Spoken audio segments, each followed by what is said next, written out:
The problem with this case is it's very hard to even state the underlying crime. In other words, whenever you're dealing with a criminal case, you have to be able to specify the crime. The crime has to be either obvious or at the very least plausible.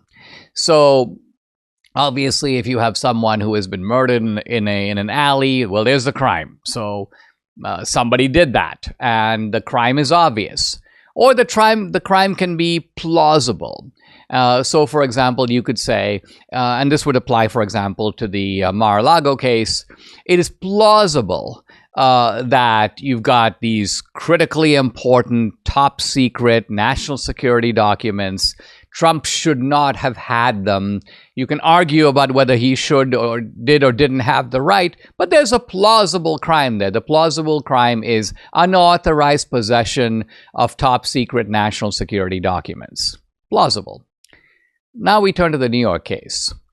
And when we try to think about it, well, let's think about whether, people call it the New York hush money case.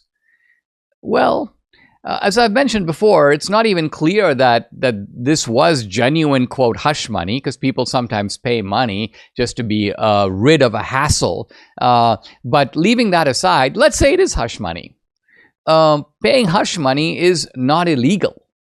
If someone comes up to you and says, hey, I know what you did last summer, or I know this about you, and I'm going to put it out there. If there's any plausible crime, it's on the part of the blackmailer. It's on the part of someone who comes to you and threatens you and says, listen, I will put out these secrets about you if you don't pay me. That is plausibly criminal. But paying, just like paying a ransom, is not a crime. So there's nothing illegal about paying hush money. So where does the crime even come in? You probably know that what Alvin Bragg is trying to do is take this non-crime of hush money and bootstrap it to an election law violation. Now, I know something about election law violations, and my question here is, where's the election law violation?